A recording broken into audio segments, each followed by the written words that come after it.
Seraphina, you're 26 years old and still playing with toys. My uncle sneered across the Thanksgiving table as my entire family laughed. When are you going to get a real job and stop embarrassing us with this startup nonsense? That's when my phone rang. The caller ID read Forbes Magazine, and I was about to turn their laughter into stunned silence. You see, while my family saw a failure, Forbes saw the founder of a $50 million AI company they wanted to feature on their cover. Before we jump back in, tell us where you're tuning in from. And if this story touches you, make sure you're subscribed, because tomorrow I've saved something extra special for you. The dining room at the Ravencrest family estate was filled with the warm glow of candlelight and the sound of clinking wine glasses. Thanksgiving 2024 was in full swing, and my relatives were gathered around the mahogany table that had hosted 3 generations of family celebrations. The smell of roasted turkey and pumpkin pie hung in the air, mixing with expensive perfumes and the sound of self-congratulatory laughter. My cousin Bradley was regaling everyone with stories about his recent promotion to senior associate at his law firm. "The partners practically begged me to take the position," he boasted, swirling his wine like he was some sort of connoisseur. "Said I was the most promising young attorney they'd seen in decades." My Aunt Vivian nodded approvingly. Such ambition, such drive. We always knew Bradley would make something of himself. Then there was my sister Cordelia, fresh off her engagement to a hedge fund manager, flashing her obscenely large diamond ring every chance she got.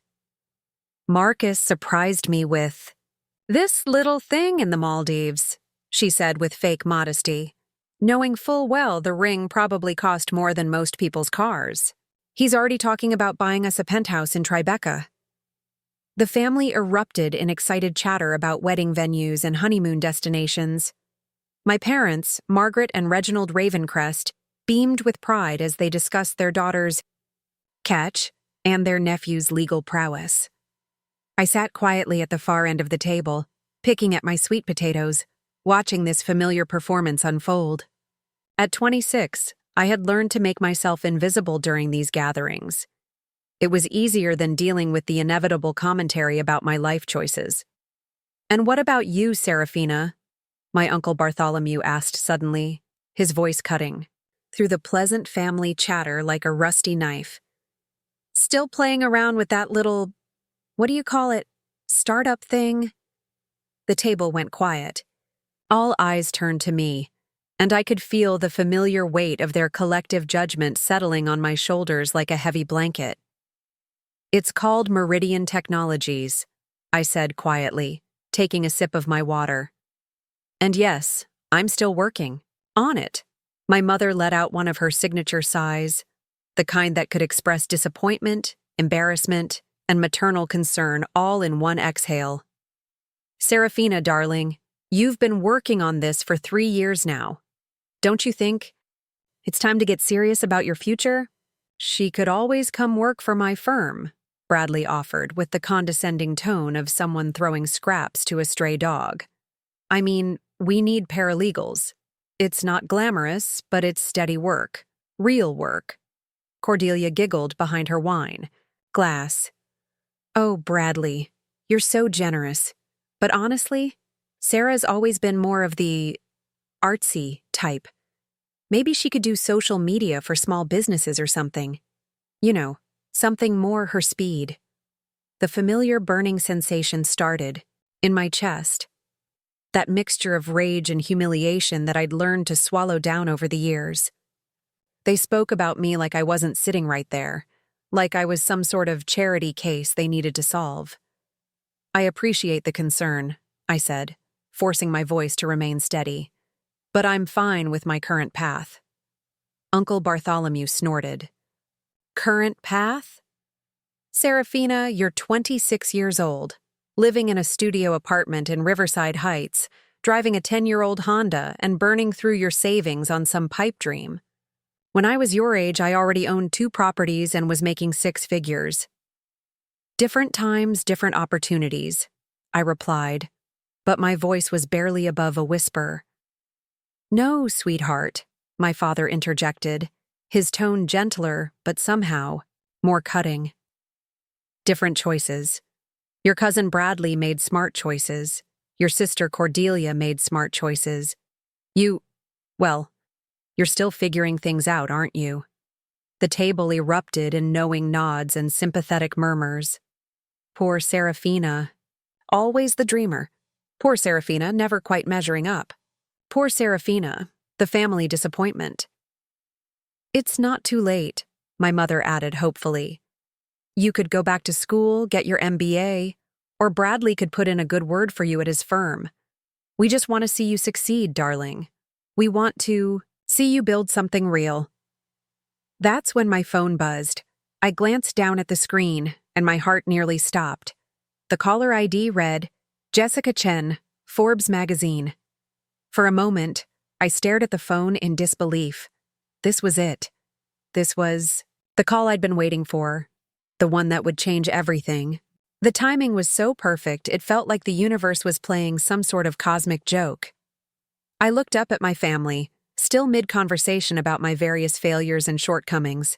They had no idea that in my pocket was a phone call that would make everything they'd just said sound ridiculous. They had no idea that while they saw a failure in a 10-year-old Honda, Forbes Magazine saw the founder of the fastest-growing artificial intelligence company in the Pacific Northwest. Excuse me, I said, standing up slowly. I need to take this call.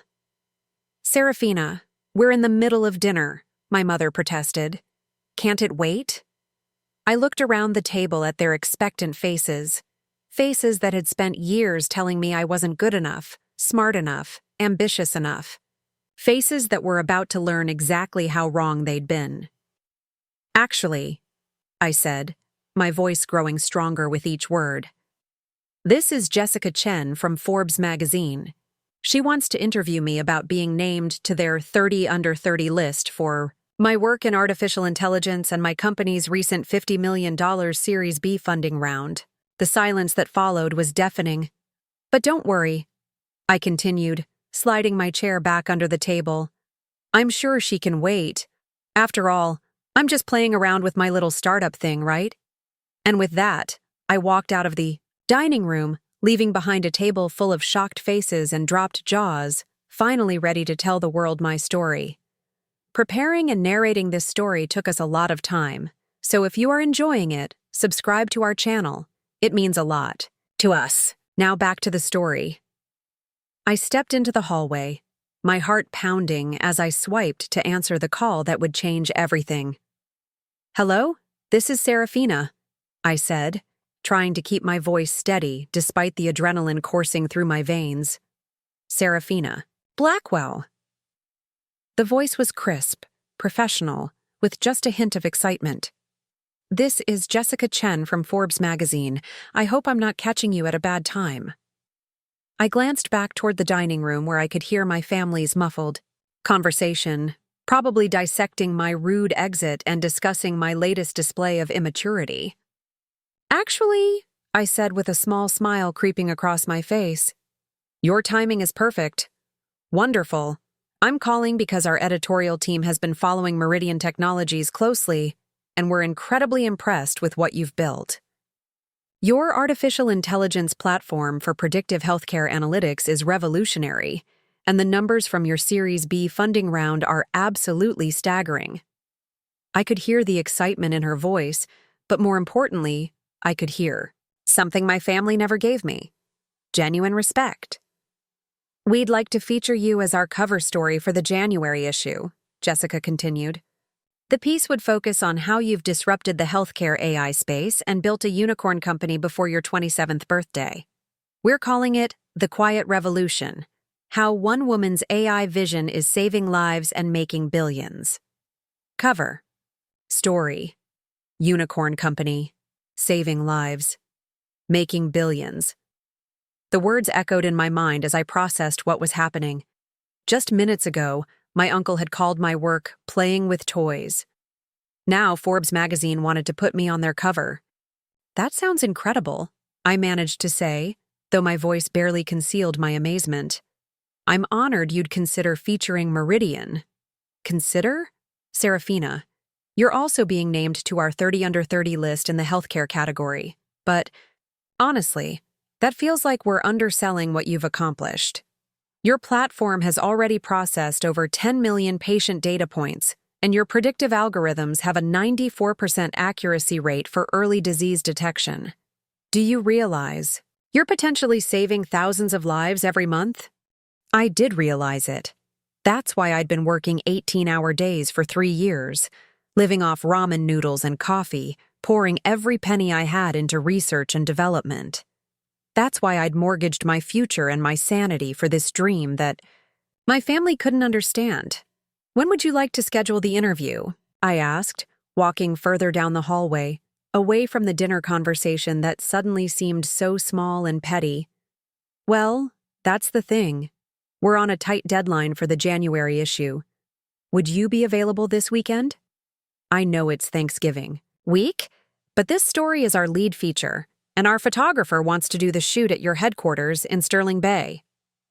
Sterling Bay. My headquarters. The 15,000 square foot facility I'd just leased last month when the Series B funding came through.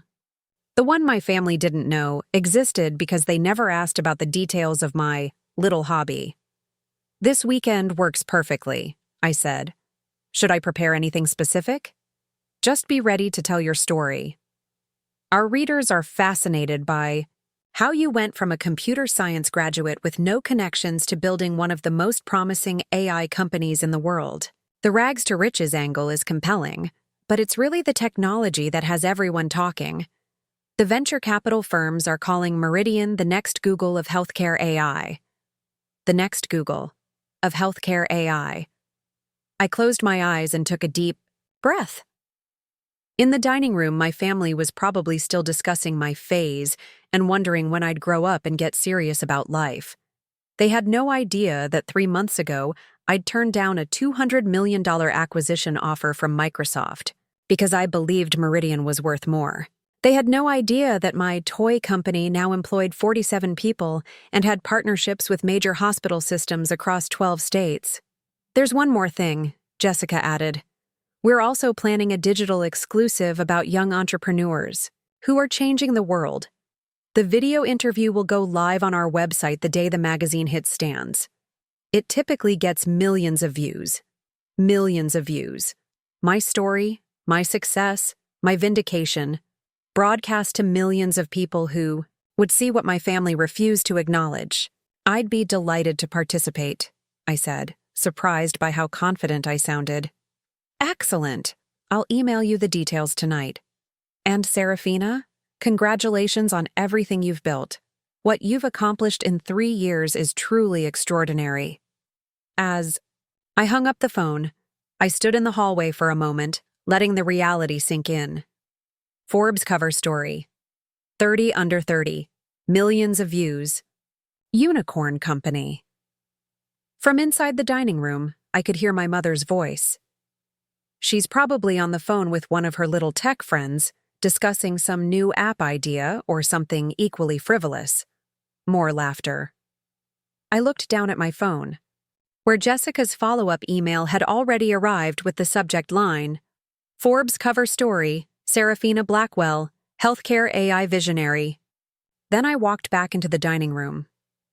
The conversation stopped as I took my seat. All eyes were on me again, but this time, I didn't feel small. I felt like exactly what I was, a Forbes cover story waiting to happen. Sorry about that, I said, calmly, placing my phone face down on the table. Important business call. Uncle Bartholomew rolled his eyes. Business call? Seraphina, please. What kind of business could you possibly— Forbes Magazine, I interrupted quietly. They want to interview me for their cover story. The silence that followed was different from the earlier pause. This wasn't confusion or polite attention. This was shock, disbelief, and the sudden realization that maybe, just maybe, they didn't know me as well as they thought they did. Forbes? My father repeated slowly, as if he was trying to translate a foreign language. Magazine? Added my mother, her voice barely above a whisper. I smiled the same smile I'd been practicing for years, the one that hid everything I was really thinking. But this time it felt different. This time it felt like victory. Yes, I said simply. Forbes Magazine. Apparently, they think my little startup toy is worth writing about.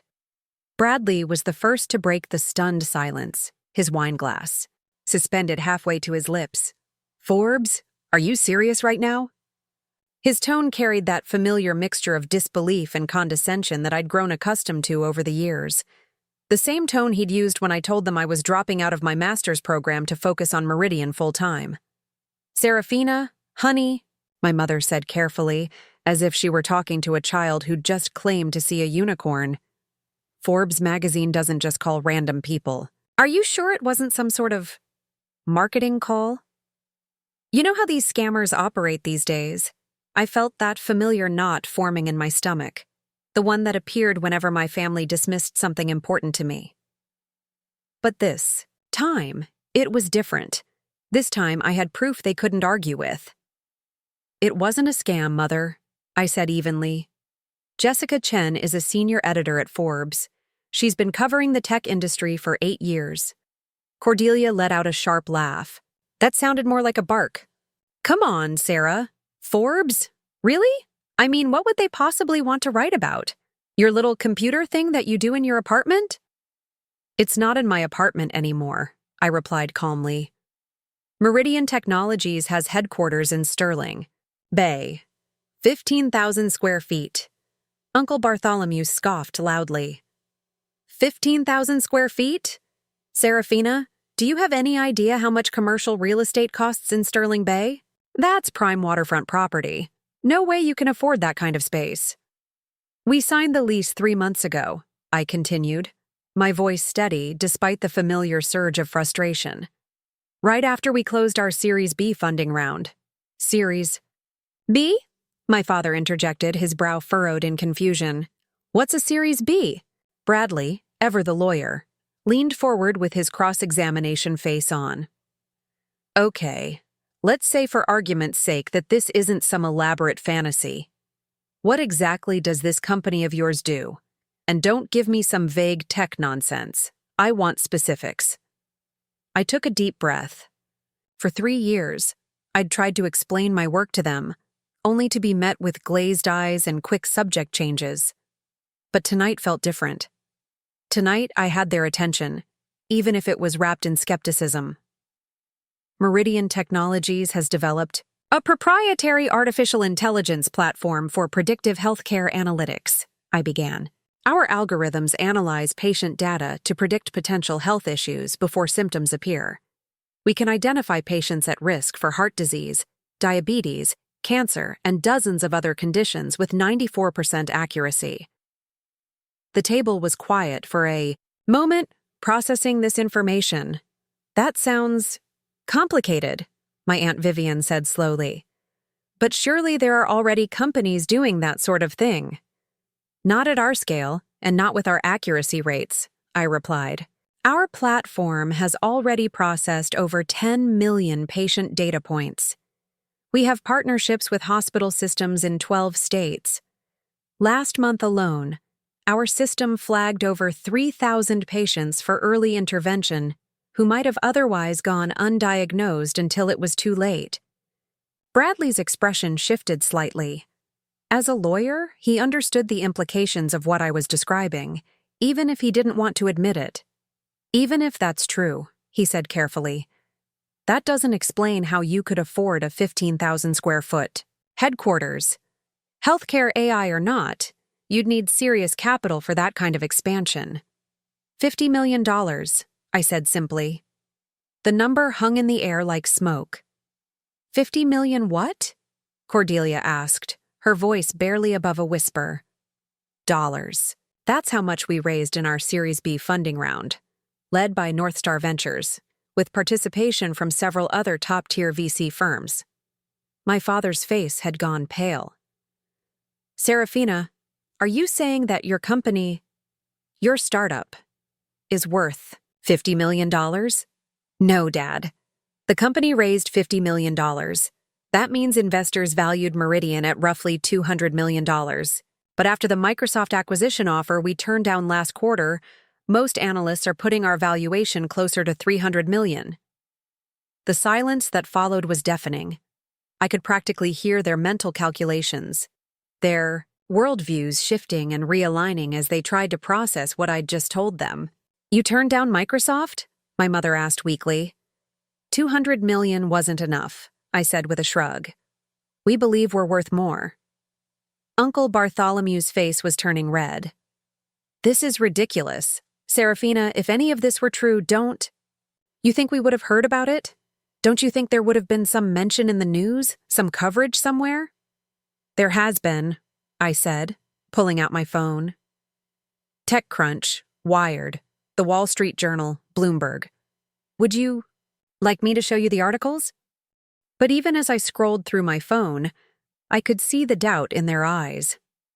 They'd spent so many years seeing me as the family disappointment that the idea of me succeeding, really succeeding, was almost incomprehensible to them. "Anyone can fake articles online these days," Bradley said dismissively. "Deepfakes, Photoshop, whatever. The internet isn't exactly a reliable source." I stared at him, amazed by his determination to deny reality even when presented with evidence. "You think I photoshopped articles in the Wall Street Journal?" I asked incredulously. "I think," he said slowly, "that you've gotten caught up in some sort of fantasy. Maybe you've been talking to some small-time blogger who told you they were from Forbes. Maybe you've been reading about other AI companies and somehow convinced yourself you're part of that world. It happens more often than you'd think." Cordelia nodded enthusiastically. "That makes so much more sense. I mean, no offense, Sarah, but you've always been a bit imaginative. Remember when you were 12 and you convinced yourself you were going to be an astronaut?" "I was 12, I said through gritted teeth. "And now you're 26, still, living in a fantasy world," my mother added gently. "Sweetheart, we're not trying to be mean. We just want you to face reality. This Forbes thing, this $50 million, this headquarters, it sounds like you've created an elaborate story to avoid dealing with your actual situation." I felt something cold settle in my chest. Even faced with specific details, concrete numbers and verifiable facts, they still couldn't accept that I had succeeded. It wasn't just skepticism anymore. It was willful blindness.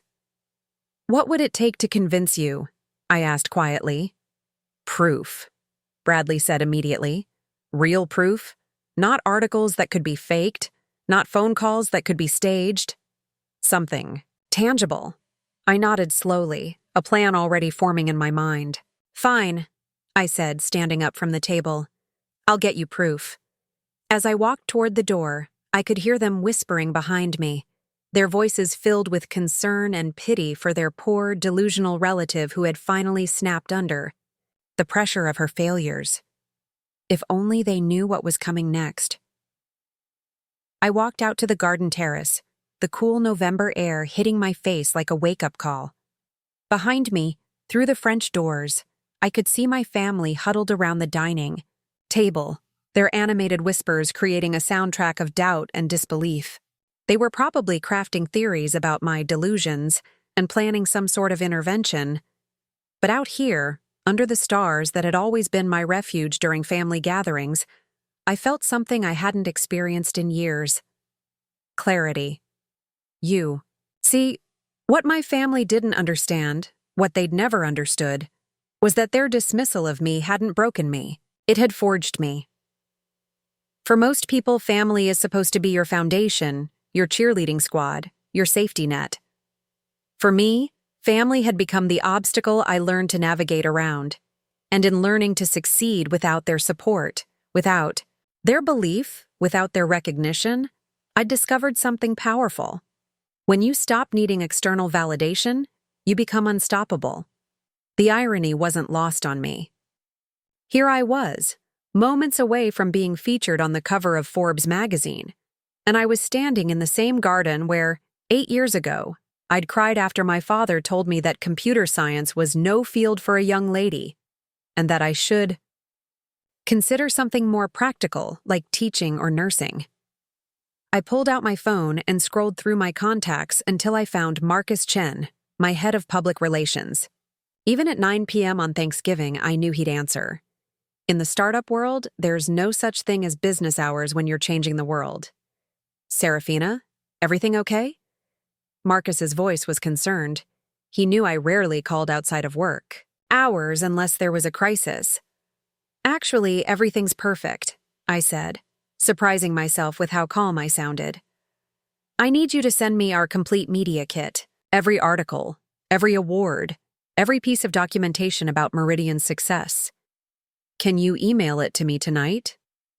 Of course, but what's this for? Are we dealing with a new investor who needs verification? I laughed, and it felt good. Something like that. Also, can you send me the high-resolution photos from the Sterling Bay headquarters? The ones from the grand opening last month? Already on it. Seraphina, you sound different tonight. Good different. Like you've figured something out. He was right. I had figured something out. Marcus, can I ask you something? When you first met me, when I was pitching Meridian to potential team members from my cramped studio apartment, did you ever doubt that we'd make it this far? There was a pause. Honestly? Never. You had this quiet confidence, this absolute certainty about your vision. Most entrepreneurs are all flash and presentation. You were all substance and results. That's rare. Quiet confidence. Substance over flash. That was exactly what my family had never learned to recognize. Thanks, Marcus. I needed to hear that tonight. As I hung up, I realized that this moment, standing in my childhood garden while my family questioned my sanity, was the perfect metaphor for my entire journey. I'd always been on the outside looking in, watching them celebrate conventional achievements while building something revolutionary in the shadows. The thing about being underestimated is that it gives you a superpower, invisibility. While everyone's watching the loud, obvious performers, the quiet builders are free to create without interference, without pressure, without the weight of expectations. My family had taught me, without meaning to, that the only opinion that truly mattered was my own. They'd taught me to find validation in results rather than recognition. They'd taught me that sometimes the people closest to you can't see your potential because they're too invested in their image of who you're supposed to be. And most importantly, they'd taught me that success isn't about proving people wrong. It's about proving yourself right. I thought about all the nights I'd worked until 3 a.m., fueled by instant coffee and the vision of a world where artificial intelligence could save lives before people even knew they were at risk. I thought about the rejections from investors who couldn't see past my age and gender. I thought about the moments of doubt when even I wondered if I was chasing an impossible dream. But I also thought about Dr. Sarah Martinez at General Hospital in Phoenix, who'd sent me a handwritten thank you note last month. Meridian's algorithm had flagged her patient for early-stage pancreatic cancer, a disease that's almost always fatal when caught late. Because of our technology, they caught it in time. That patient, a 34-year-old mother of 2, was now cancer-free. That's what success looked like to me. Not the Forbes cover, not the $50 million in funding, not even the validation I was about to receive from my family.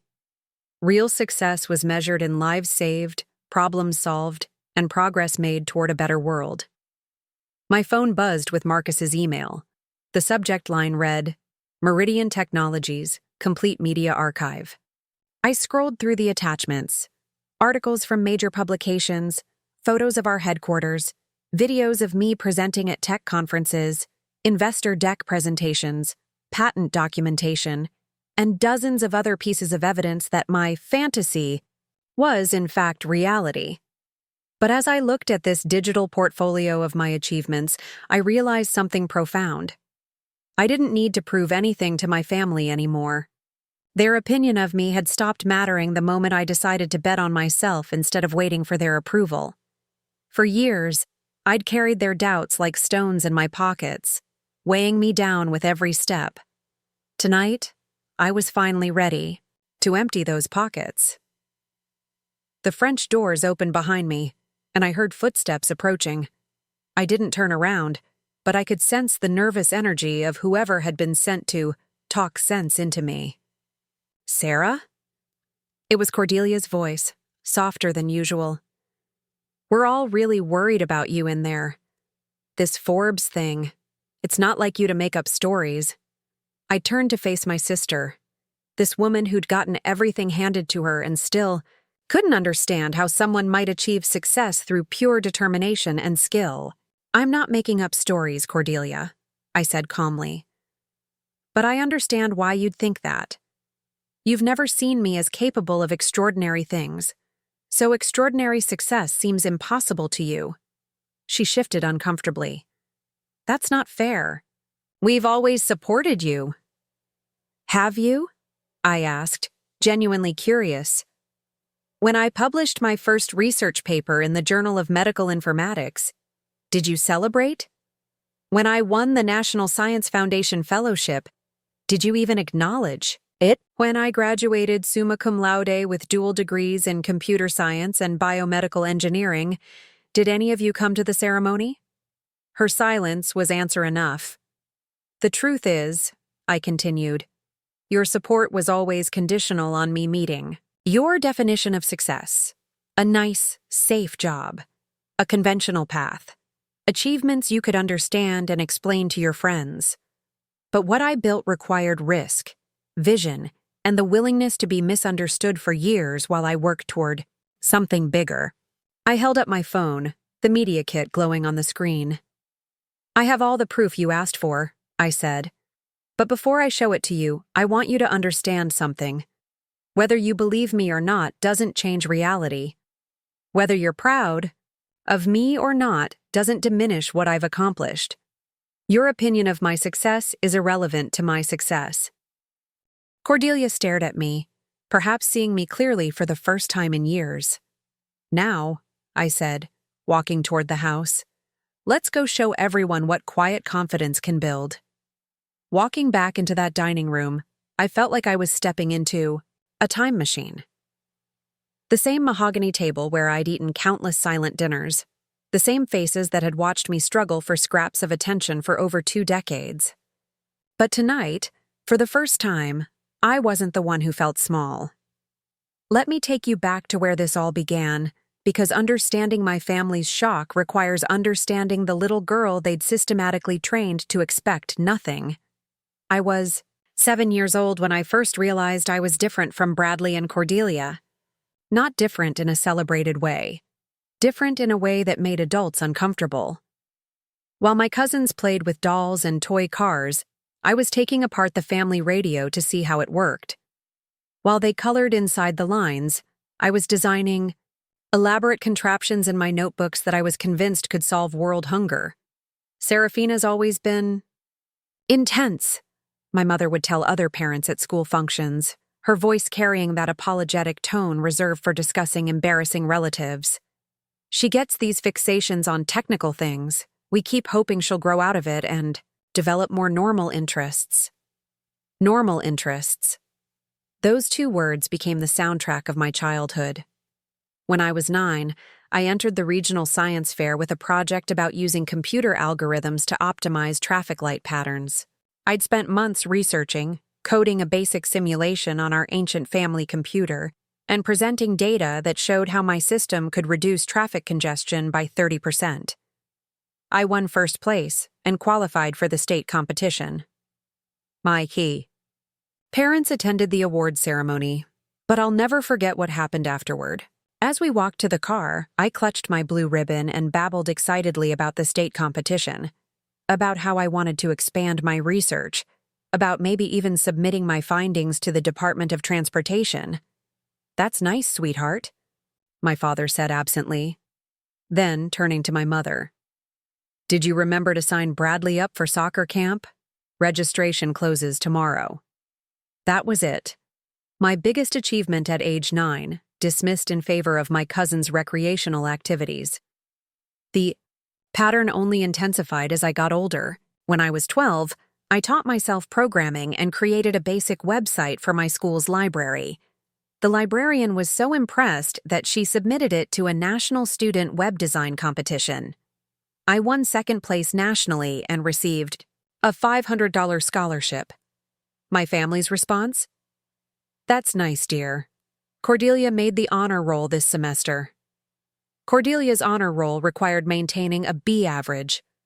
My national recognition required months of self-taught coding and innovative design work. But in the Ravencrest family hierarchy, conventional achievement always trumped exceptional accomplishment. By the time I reached high school, I'd learned to keep my successes to myself. When I was selected for the National Science Foundation's Young Researchers Program, an honor given to only 50 students nationwide, I didn't even tell them. What was the point?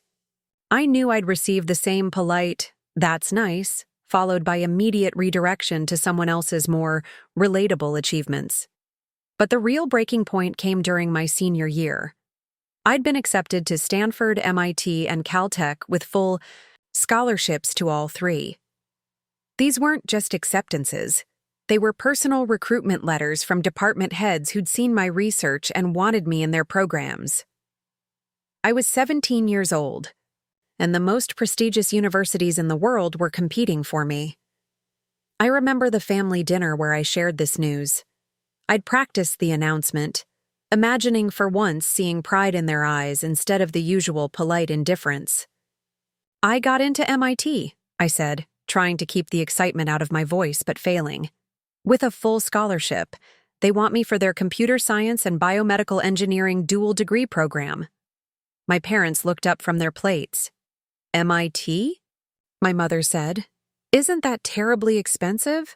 Full scholarship, I repeated. They're paying me to attend. And Stanford and Caltech made similar offers. Uncle Bartholomew, who was visiting for dinner, chuckled. Well, that's ambitious. But honey, MIT is in Boston. That's very far from home. And computer science? Well, that's a field dominated by men. Are you sure you wouldn't be happier staying local? Maybe at Riverside University? They have a nice education program. Education program. He wanted me to turn down MIT to become a teacher at the local state school. MIT's computer science program is ranked #1 in the world, I said quietly. Rankings aren't everything, my father added. What matters is finding a career that will make you happy. Something stable. Something appropriate. That word, appropriate, hit me like a physical blow. Here I was, being recruited by the world's top institutions, and my family was concerned about appropriateness. But the real kicker came from Bradley, who was home from his freshman year at a mid-tier private college where his mediocre grades had earned him a spot on academic probation. Honestly, Sarah, he said with that condescending smile I'd grown to hate, don't you think you're setting yourself up for disappointment? These tech schools are incredibly competitive. You'd probably be miserable trying to keep up with all those genius types, as if I weren't one of them. As if the admission committees at 3 of the world's most selective institutions had made some sort of clerical error. That night, lying in my childhood bedroom surrounded by science fair ribbons and programming certificates that no one had ever bothered to frame, I made a decision that would shape the rest of my life. I would never again seek validation from people who were constitutionally incapable of recognizing excellence. I went to MIT. I excelled beyond even my own expectations. I graduated summa cum laude with both degrees in 3.5 years. I published research that caught the attention of venture capitalists before I was legally old enough to drink. And through it all, my family maintained their narrative that I was the weird, impractical one who needed to find her way. The beautiful irony was that their dismissal had been the greatest gift they could have given me. While Bradley struggled through law school and Cordelia bounced between entry-level jobs, I was building something revolutionary. While they were networking and playing politics, I was solving problems that actually mattered while they were waiting. For life to hand them opportunities, I was creating my own. The rejection I'd felt as a child had taught me something invaluable. When you can't count on others to believe in you, you learn to believe in yourself with unshakable conviction. When you can't rely on external validation, you develop internal standards that are far more demanding than anything others might impose. Their inability to see my potential had forced me to see it clearly myself. Standing in that dining room now, watching their faces as they processed the reality of my success, I realized that every dismissal, every redirection, every moment of being overlooked had been preparation for this moment. They'd raised me to expect nothing from them, and in doing so, they'd taught me to expect everything from myself. Now it was time to show them what self-expectation could build. Opened my phone and pulled up the first item in Marcus's media kit, a photo of me standing in front of the Meridian Technologies headquarters, shaking hands with the governor of Oregon as he congratulated me on bringing 500 tech jobs to the state. "Let's start with this one," I said, turning the phone toward the table. This was taken last month when Governor Patterson visited our headquarters to announce our expansion. The photo was unmistakable, undeniable, and absolutely real. The silence that followed was everything I'd been waiting 26 years to hear. The photo of me with Governor Patterson sent a visible shockwave through the dining room. I watched my father's eyes widen as he recognized the distinctive architecture of the Sterling Bay waterfront behind us, the same area where he'd often bragged about knowing people who could never afford the real estate prices. But that single photo was just the beginning. What they didn't understand yet was how their pattern of dismissing my achievements had continued well into my adult years, even as those achievements grew increasingly impossible to ignore. Let me tell you about the phone calls. The first one came when I was 23, fresh out of MIT and working 18-hour days in a cramped co-working space in downtown Portland. I was surviving on energy drinks and determination, pouring every penny of my savings into developing the first prototype of Meridian's AI system. "Seraphina, sweetheart." My mother's voice had been honey-sweet over the phone. "Your father and I were wondering if you could help us out with a little situation." A little situation. That's how it always started. "What kind of situation?" I'd asked, though I already knew where this was heading. "Well, you know your father's contracting business has been slow this year. We've fallen a bit behind on the mortgage payments, and the bank is being absolutely unreasonable about the late fees. We need about $15,000 to get caught up." $15,000. At the time, that represented nearly half of my remaining savings, money I desperately needed to keep Meridian afloat for another 6 months. "I'm not really in a position to," I'd started to say.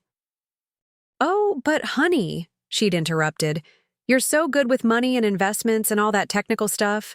Surely you can figure something out. You know we'd never ask if it wasn't absolutely critical.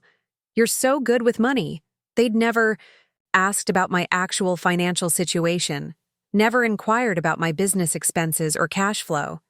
They simply assumed that because I worked in tech, money must be flowing freely. I'd sent them the $15,000. Not because I could afford it, but because the alternative was watching my father lose the house he'd inherited from his parents.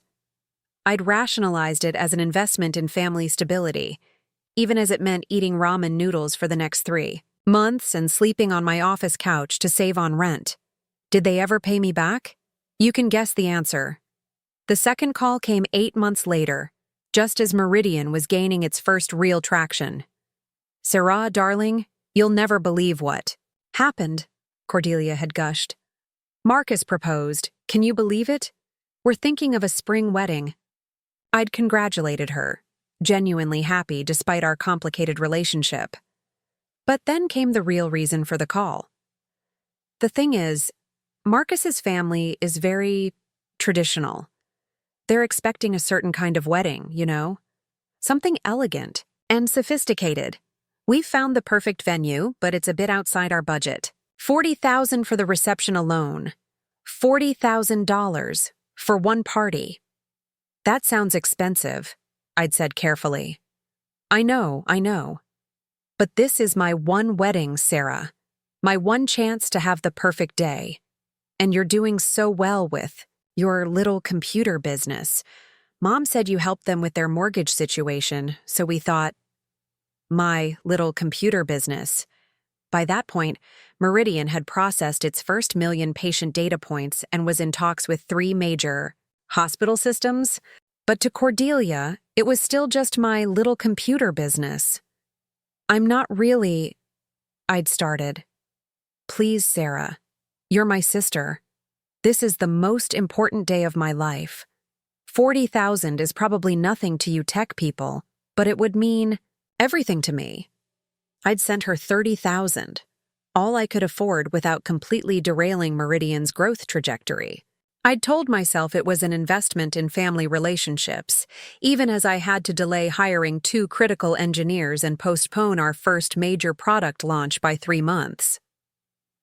At the wedding, which was indeed elegant and sophisticated, I sat at the family table and listened to toast after toast about how Cordelia and Marcus were such a perfect match and how they'd built something beautiful together. My $30,000 contribution went unmentioned, unacknowledged, and certainly unthanked. But the most painful call came 2 years ago, when Meridian was on the verge of its Series A funding round. Seraphina, we have a bit of an emergency, my father had said, his voice tight with stress. Bradley's law firm is, well, they're letting him go. Something about billable hours and performance metrics. He says it's politics, but the important thing is he's going to be out of work for a while. I'd felt a familiar knot forming in my stomach. I'm sorry to hear that, Dad. The thing is, he's got student loans, car payments, rent on that fancy apartment.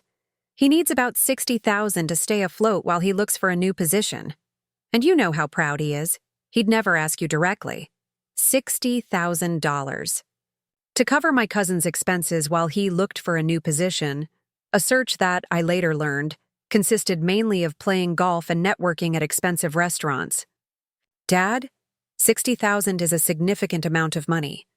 I'm in the middle of a funding round, and every dollar matters right now. But sweetheart, you've always been the responsible one, the one we can count on. And Bradley's family, he's got a reputation to maintain. If word gets out that he's struggling financially, it could hurt his career prospects. The responsible one. The one they could count on. Never the successful one. Never the accomplished one. Just the reliable family. Bank account. I'll see what I can do, I'd said, hating myself for the words even as they left my mouth.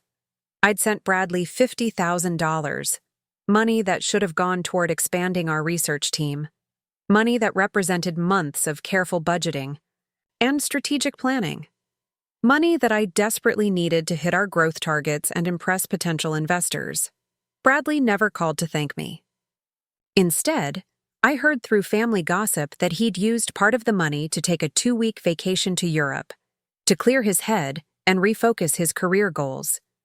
Meanwhile, I was working 90-hour weeks, living on takeout and caffeine, building something that would eventually be worth hundreds of millions of dollars.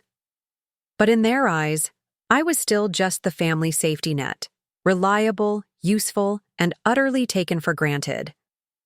The pattern was always the same. They'd frame their requests as emergencies, appeal to my sense of family obligation, and remind me how good I was with money and technical things. Never once did they ask about my own financial situation, my own challenges, my own dreams that might be derailed by their constant needs. They treated my success like a natural resource they were entitled to extract from, never considering that. Every dollar I gave them was a dollar I couldn't invest in research, in hiring, in the growth that would eventually make me the entrepreneur Forbes wanted to interview. And the most infuriating part? They never saw these requests as impositions. In their minds, helping family was just what successful people did. They'd managed to convince themselves that my ability to help them was proof of my success, while simultaneously dismissing that success as nothing more than luck or circumstance. You've always been so good with money, they'd say. as if financial management was some sort of innate talent rather than the result of careful planning and strategic thinking.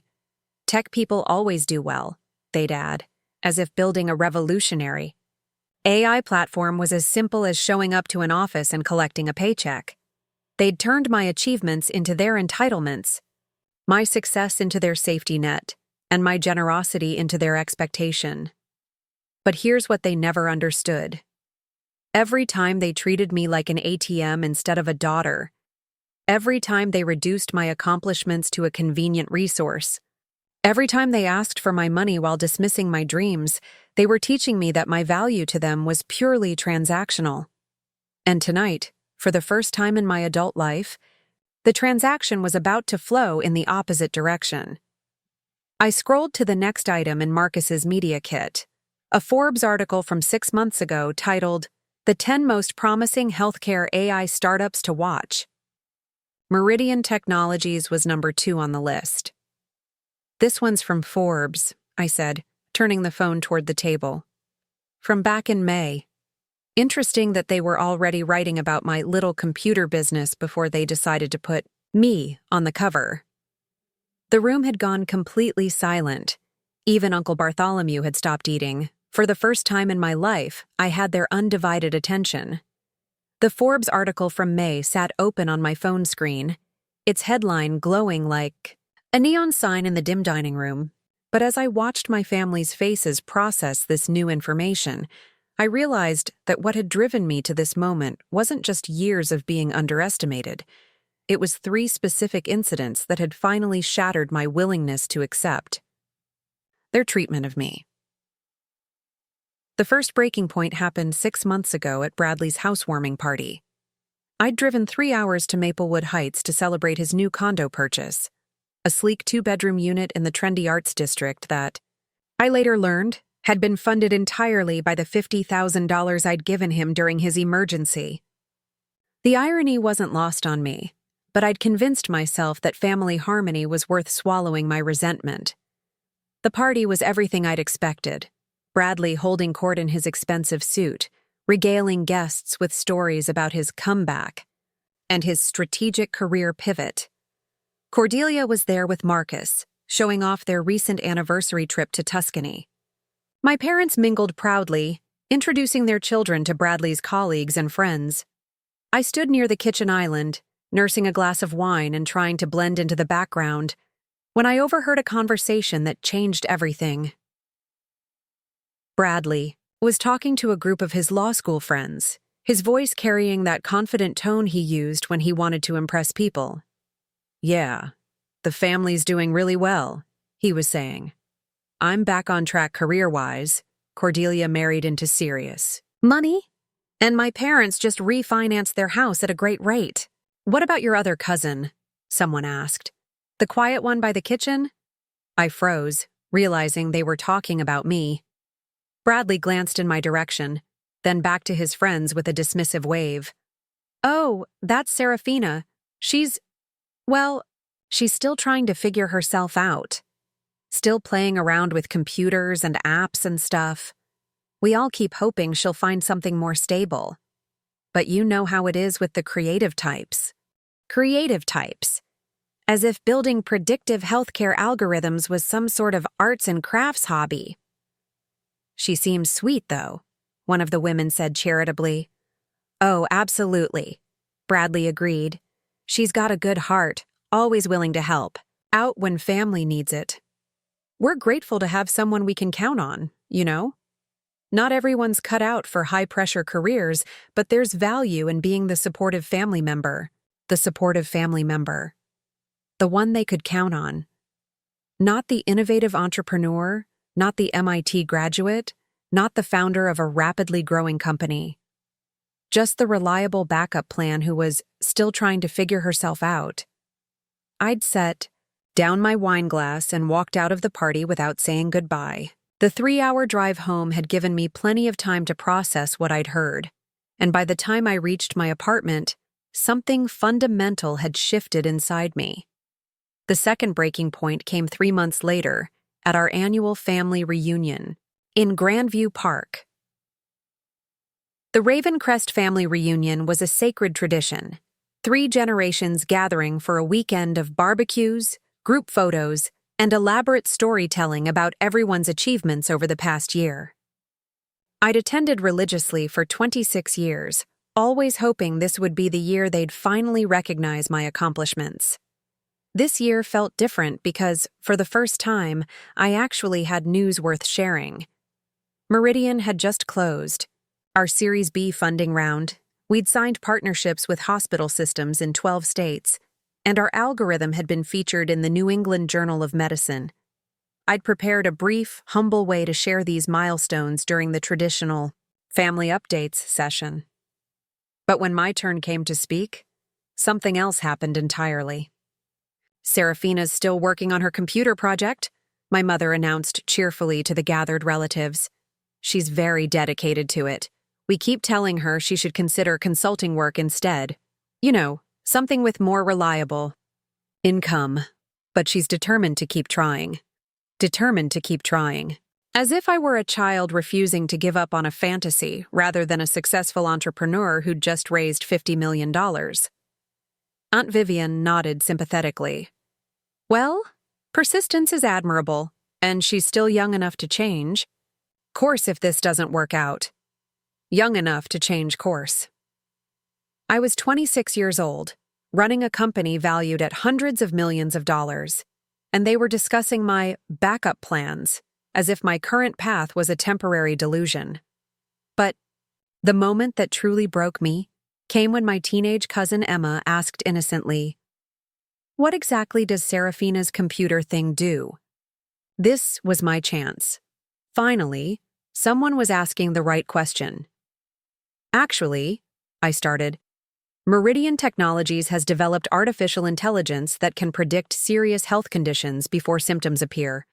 Our platform has already identified thousands of at-risk patients and—" "Oh, it's medical software," my uncle interrupted dismissively.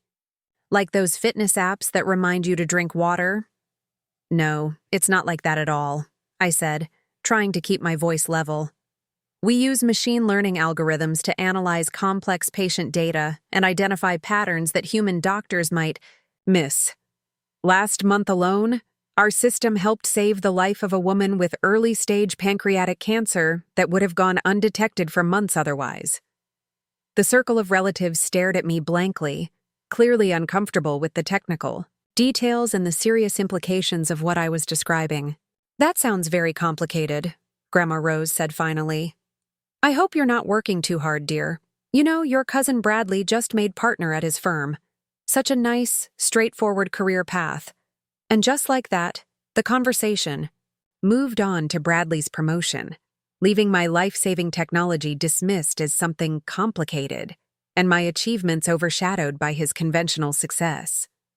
I'd sat through the rest of the reunion in stunned silence, watching my family celebrate Bradley's partnership while treating my revolutionary healthcare platform like a quirky hobby that made them uncomfortable.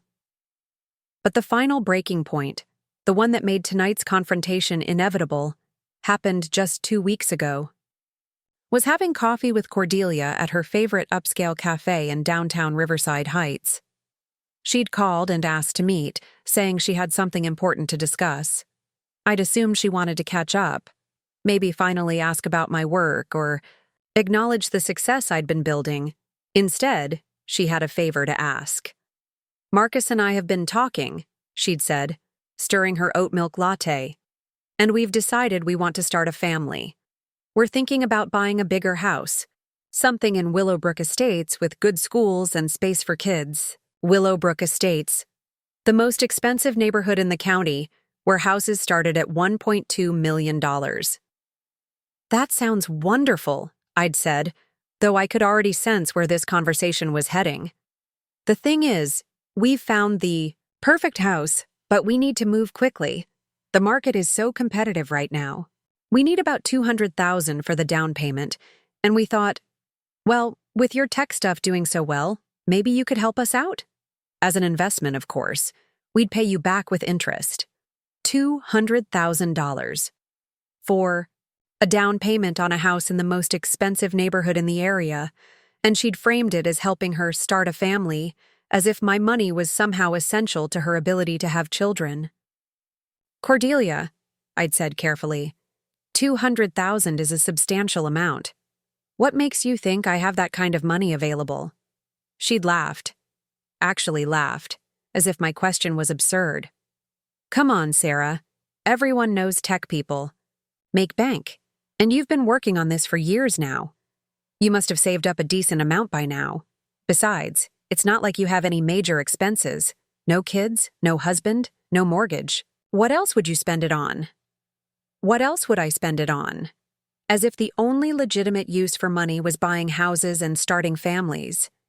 As if my company's growth, my employees' salaries, my research and development costs were somehow less important than her desire to live in the most prestigious neighborhood in town. "I don't actually have $200,000 sitting in my personal savings account," I'd told her honestly. "But couldn't you get it?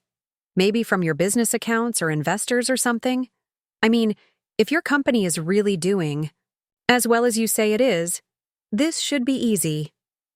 If my company is really doing as well as I say it is." That phrase hit me like a slap.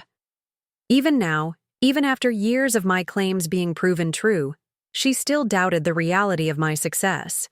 She still thought I was exaggerating, embellishing, or outright lying about my achievements. "I can't just take money from my business for personal loans," I'd explained. "That's not how companies work." She'd frowned, clearly frustrated by my excuses. "Fine," she'd said, her tone shifting from sweet to cold. "I guess I misunderstood how successful you actually are. I thought with all your talk about investors and partnerships and whatever, you'd be in a position to help family when it really matters. But I understand if you're not there yet."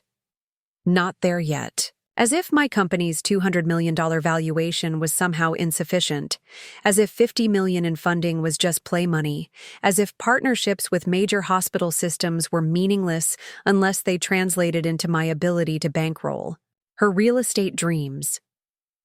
I'd left that coffee shop knowing that nothing I ever achieved would be enough for them. No amount of success would earn their respect. No level of accomplishment would change how they saw me. They would always find ways to minimize my achievements and maximize their own needs. That night, I'd made a decision that led directly to this moment. I was done trying to prove myself to people who were determined not to see me. Now, sitting in this dining room with Forbes Magazine literally calling my phone, I realized that their years of dismissal had finally caught up with them. They'd spent so long telling me I wasn't successful enough to matter that they'd failed to notice when I became too successful to ignore, and tonight, the world was about to find out just how wrong they'd been. The Forbes article from May was still glowing on my phone screen, but I could see the wheels turning in my family's minds as they tried to process this new information. What they didn't know was that this moment, this perfect storm of their dismissal meeting undeniable proof of my success, hadn't happened by accident. After that devastating coffee with Cordelia 2 weeks ago, I'd driven home in a state of crystalline clarity. For the first time in my adult life, I wasn't hurt by their dismissal. I was strategically angry. And strategic anger, I'd learned, was far more powerful than emotional pain. That night, I'd opened my laptop and begun what I privately called Project Recognition. A comprehensive plan to document and prepare for the moment when their denial would finally meet reality. The first step was understanding exactly what I was dealing with.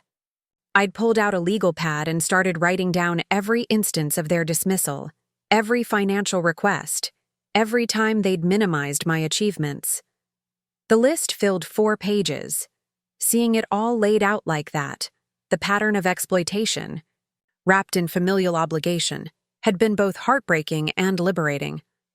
Then I'd started researching the psychology of family dynamics and cognitive bias.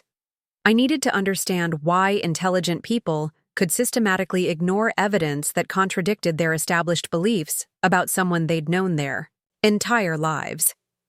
What I discovered was fascinating.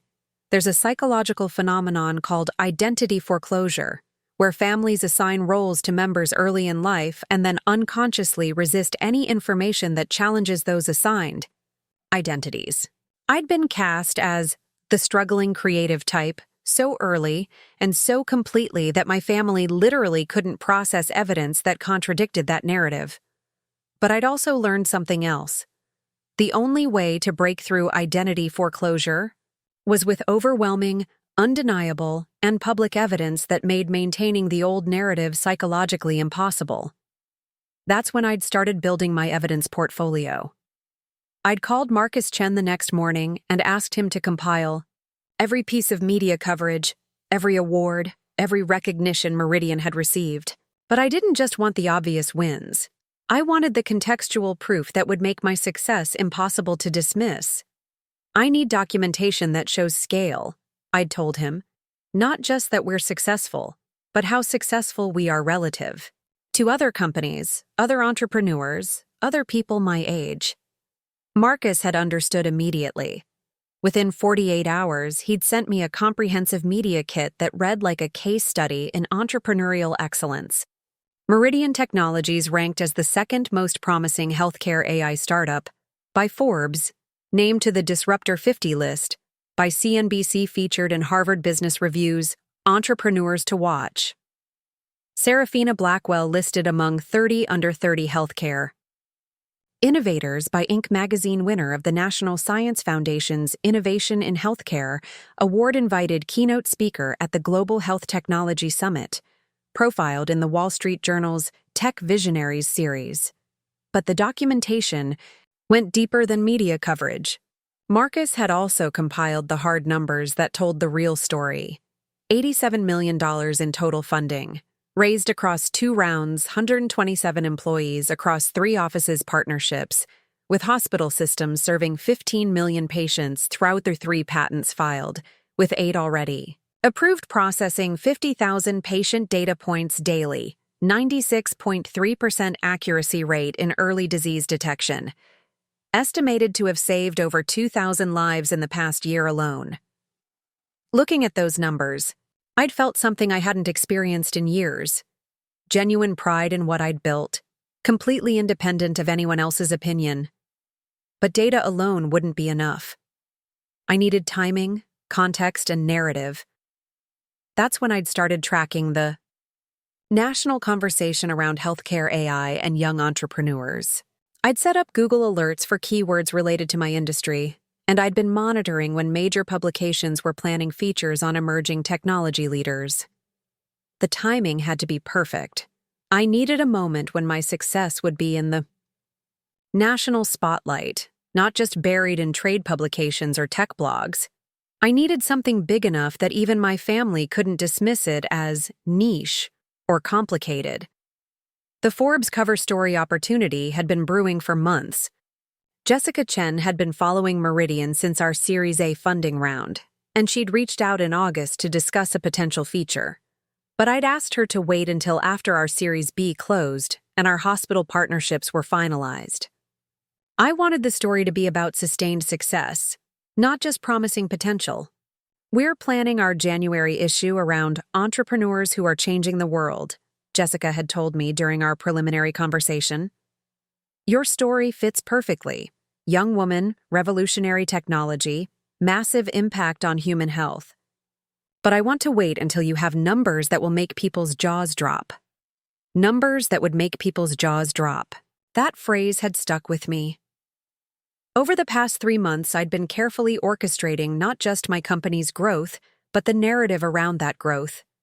Every media interview, every conference presentation, every award acceptance had been strategically designed to build toward this moment. I'd also been documenting my family's continued dismissal during this same period. The recordings I'd made of our phone conversations, legal in Oregon with single-party consent, told a story of willful blindness that was almost comedic in its consistency.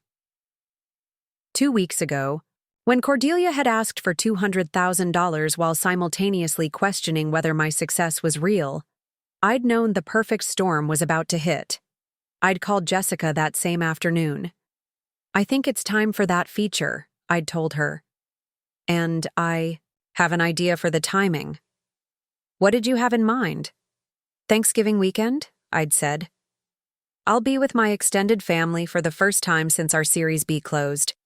They still don't really understand what I've built, and I think their reaction to learning about the Forbes cover might make for compelling content. Jessica had loved the idea. Real-time family dynamics when they discover their struggling relative is actually a Forbes cover story? That's brilliant. Very relatable for our readers who felt underestimated by their families. But I'd had one more strategic consideration. I wanted this story to be bigger than just business success. I wanted it to be about the universal experience of being underestimated and the sweet satisfaction of proving doubters wrong. There's something else, I'd told Jessica. I want to donate the family members who've been most dismissive, not cruelly, but honestly. I want this story to serve as inspiration for other young entrepreneurs whose families don't believe in them. You want to publicly call out your family? I want to publicly celebrate the power of self-belief in the face of family skepticism. There's a difference. The plan I'd developed was elegant in its simplicity. Let them dismiss my Forbes interview announcement the same way they'd dismissed everything else, then let the media coverage speak for itself. Their reaction to undeniable proof of my success would reveal more about their character than anything I could say about them. I'd spent 2 weeks preparing for every possible response they might have. If they claimed the Forbes coverage was fake, I had the editor's direct phone number. If they said healthcare AI was a niche field, I had statistics showing it was a $45 billion industry. If they minimized the cover story as just a magazine, I had documentation of Forbes's circulation and influence. If they tried to take credit for my success, I had recordings of their dismissive comments. But the most important preparation had been psychological. I'd spent hours with my executive coach, working through my emotional responses to their likely reactions. I'd practiced staying calm when they got defensive, remaining gracious when they tried to rewrite history, and holding firm boundaries when they inevitably tried to guilt me into minimizing my achievements. Remember, my coach had said, this isn't about revenge. It's about finally being seen for who you actually are. Let the facts speak for themselves. Now, sitting in this dining room with the Forbes article glowing on my phone and their stunned faces reflecting the light, I realized that all that preparation was about to pay off. They'd spent 26 years training me to expect nothing from them. Tonight, I was finally going to give them exactly what they'd given me, a reality they weren't prepared to handle. I scrolled to the next item in Marcus's media kit, a video of my keynote presentation at the Global Health Technology Summit, where I'd spoken to an audience of 3,000 healthcare leaders about the future of predictive medicine. This one's from last month, I said, turning the phone toward them again. The Global Health Technology Summit. I was the youngest keynote speaker in the event's history. The video showed me on stage, confident and articulate, explaining complex AI concepts to an audience of the world's top healthcare executives. The standing ovation at the end lasted for over 2 minutes. For the first time in my life, my family was completely speechless. The video of my keynote speech ended with thunderous applause echoing from my phone's speaker, and I watched the silence stretch across the dining room like spilled wine. But what my family didn't realize was that this moment of revelation had been preceded by 2 weeks of the most careful performance of my life. For 14 days, I had maintained the perfect facade of the same dismissible Seraphina they'd always known, all while knowing that Forbes Magazine was preparing to put my face on newsstands across the country. The morning after my coffee with Cordelia, when I'd finalized the Forbes timeline with Jessica Chen, I'd made a critical decision. I would give my family every opportunity to see me differently before the world did it for them. Not because I needed their validation anymore, but because I wanted to document exactly how deeply their blindness ran. It had been a fascinating psychological experiment. 3 days after declining Cordelia's $200,000 request, my mother had called with her own version of family news. "Seraphina, darling," she'd said, her voice bright with excitement. "I have wonderful news. Mrs. Henderson from the country club mentioned that her nephew's tech company is looking for someone to manage their social media. It's a small startup. Nothing too complicated, but it pays well and it might be perfect for someone with your interests." Someone with my interests. I'd been sitting in my office at the time, looking out at the Sterling Bay waterfront where construction crews were installing the massive Meridian Technologies sign on our building's facade. The irony was so perfect it almost felt scripted. "That's thoughtful, Mom," I'd said, keeping my voice neutral. "But I'm pretty committed to what I'm working on right now." "Oh, sweetie, I know you're attached to your project, but this could be a real opportunity for steady income. Mrs. Henderson says they're offering $45,000 a year plus benefits. That's more than most people your age make. $45,000 a year. I'd just signed a CEO compensation package worth $2.3 million annually, not counting equity that was worth tens of millions more. But to my mother, $45,000 represented the pinnacle of what I might realistically achieve. "I'll think about it," I'd lied, curious to see how far this would go. "Wonderful. I'll get Mrs. Henderson's nephew's contact information. His name is Derek, and he went to state school for business. I think you two would have a lot in common." The following week had brought an even more surreal conversation with my father. I'd been in Seattle for a partnership meeting with Providence Health and Services, finalizing a deal that would bring Meridian's AI platform to their entire network of hospitals across 5 states. The contract was worth $47 million over 3 years and would potentially save thousands of lives through early disease detection. During a break between meetings, my phone had rung. "Seraphina, I'm glad I caught you," my father had said. "I've been thinking about our conversation at Thanksgiving, and I realized I may have been too harsh about your computer hobby." Computer hobby. I'd been standing in a conference room with C-suite executives from one of the largest healthcare systems in the Pacific Northwest, and my father was calling my work a hobby. "I appreciate that, Dad," I'd said, stepping into the hallway. "The thing is, I've been talking to your Uncle Bartholomew, and he knows someone who works for the county government. They're looking for someone to help modernize their filing systems, digitize old records, that sort of thing. It's contract work, but it could lead to something permanent. And it's government work, so you know it's stable. Digitizing filing systems, while I was negotiating contracts worth tens of millions of dollars. That sounds interesting," I'd managed to say. "I thought so too. It would be perfect for someone with your technical skills, and you'd be helping the community. Plus, once you have some real work experience, you could use it as a stepping stone to something bigger." Real work experience. I'd been featured on the cover of 3 major industry publications in the past 6 months, but to my father, I still needed to gain real work experience digitizing county files. The most telling incident had happened just 5 days before tonight's dinner. I'd been driving back from a board meeting in Portland when Cordelia had called, her voice filled with excitement. "Sarah, you'll never guess what happened. Marcus got promoted to senior portfolio manager, and they're giving him a corner office. We're celebrating at Chez Laurent tonight. You know, that expensive French place downtown." "That's wonderful," I'd said, genuinely happy for Marcus while simultaneously wondering if she knew that my company had just been valued at $347 million in our latest funding round. "The best part is, with his new salary, we might not need to wait to buy that house in Willowbrook Estates. We're thinking of making an offer next week." So they'd found another way to fund their dream house without my help. I'd been curious about how they'd solve their financial shortfall. "How did you manage that?" I'd asked.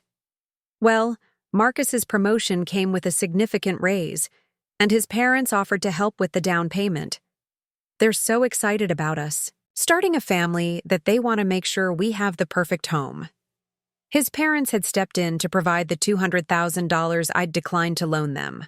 But instead of learning something about overextending themselves financially, Cordelia had drawn a different conclusion. It's funny, she'd continued. Marcus's parents are always asking about his career, always wanting to know about his projects and goals. They're so involved and supportive. It made me realize how lucky he is to have family that really believes in what he's doing. Family that really believes in what he's doing. The implication was clear. Unlike my family, who couldn't, be expected to believe in my computer thing because it was too unrealistic to take seriously. That's really nice for Marcus, I'd said, my voice carefully neutral. I just wish... She'd paused, and I could hear her choosing her words carefully. I wish we could all find something to be as passionate about as you are with your startup stuff. Even if it doesn't work out, at least you really care about it, you know? Even if it doesn't work out.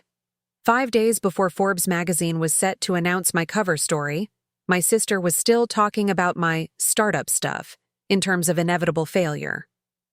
But the most illuminating moment had come yesterday, at what I'd decided would be my final attempt to bridge the gap between their perception and reality.